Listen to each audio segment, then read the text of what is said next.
3번. 미성년자인 대리인. 자, 117조에서 대리는 행위능력자임을 요하지 않죠.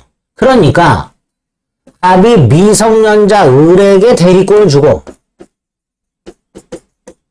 을이 대리 행위를 한 경우 대리인은 행위능력자임을 요하지 않는다. 무슨 뜻이죠? 대리 행위할 때 대리인의 법정 대리인이 있을 거 아닙니까? 부모처럼. 동의 필요 없다라는 뜻이죠. 그러니까 대리인의 대리 행위를 제한 능력을 이유로 취소할 수가 없어요. 그런데 이 117조는 대리인이 대리 행위에만 적용되는 거예요. 만에 하나 갑과 을 사이에 위임계약이 체결되어 있다. 갑이 을에게 일을 잘 처리해주면 수수료를 주겠다. 이게 위임계약이에요. 일을 처리해주면 돈 주겠다고 하는 게 위임계약이라고 생각하시면 돼요. 이 위임계약은 대리 행위가 아니잖아요. 대리인 자신, 을 자신의 행위잖아요. 그러니까 을이 갑하고 위임계약을 할 때는 을의 부모, 법정 대리인이 있을까 합니까? 동의가 필요해요. 이거는. 따라서 제한능력자의 대리 행위를 취소할 수는 없지만 본인과 제한능력자인 대리 사이의 위임계약은 대리인의 제한능력을 이유로 취소할 수 있다가 됩니다. 조심하셔야 됩니다.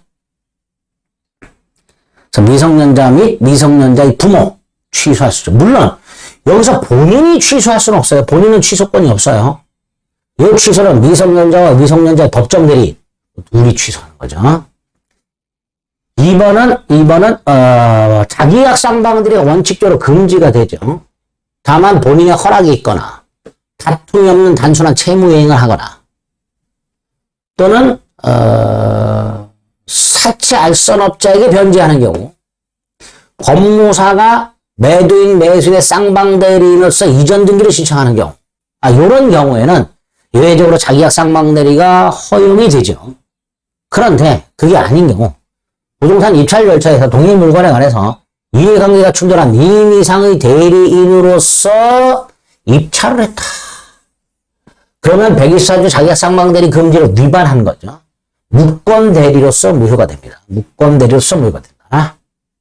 3번 대리인이 상대방한테 대금을 수령했다. 수령 권한 있죠. 계약 체결 대리권 속에는 계약금, 중도금, 잔금을 수령할 권한이 있죠. 그러니까 대리인 상대부터 대금을 수령한 건 정당한 대리 행위가 되는 거예요. 그럼 그 효과는 직접 본인에게 귀속이 되죠. 따라서 본인이 이 돈을 전달받지 못했다 하더라도 본인에게 돈을 전달하지 않았다 하더라도 이미 수령 효과는 본인에게 귀속이 됩니다. 다시 말해서 상대방은 대금을 지급한 거예요.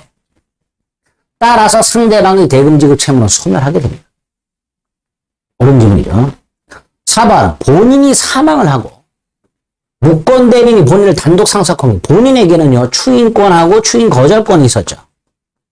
그러니까 본인이 사망을 했을 때 무권대리인이 본인의 지위를 단독 상속하게 된 경우 요 추인권과 추인 거절권도 상속을 받아요.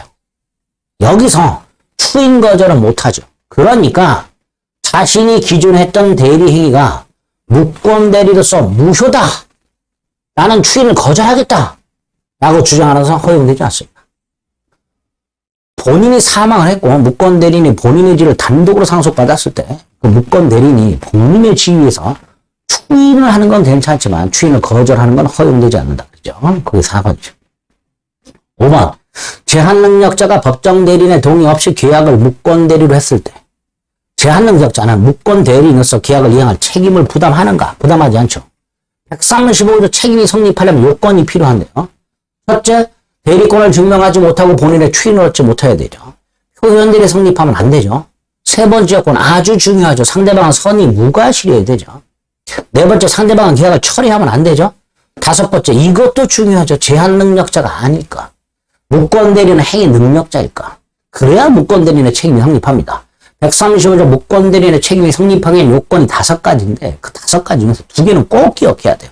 상대방 선이 무과실일 것과 무권대리인의 행위 능력자일 것. 따라서 제한능력자라면 설령 무권대리 행위를 했다 하더라도 책임을 지지 않게 됩니다. 이거 X라고 됐네? 옳은 질문입니다.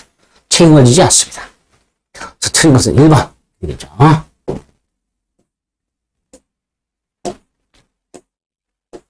20번 임의대리권의 범위. 자, 임의대리권의 범위 중에서 원칙이 뭐가 있죠? 수권행위 해석을 해야 되죠. 수권행위에서 정해지죠. 그 다음에 기본적으로 능동대리권 범위 속에 수동대리권이 포함되죠.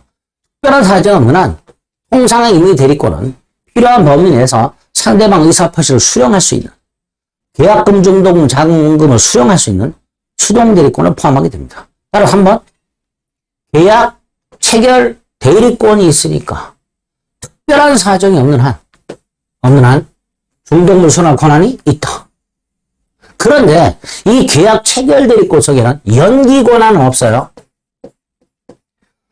중도금이나 잔금 지급기를 연기해 줄 권한은 없습니다. 반면에 3번은 계약 체결 대리권인데 4번은 계약의 체결과 이행에 관한 포괄적 대리권이라고 했습니다. 요거는 계약을 체결하고 계약금, 중도금, 잔금을 수령하고 and 3번에는 없는 연기 권한까지 있죠. 이 경우에는. 따라서 4번이 틀렸죠. 약정된 대금 지급기를 연기해줄 권한이 있습니다. 그리고 둘 다 공통적으로 해제 권한은 없죠. 체결된 계약을 해제할 권한은 없게 됩니다.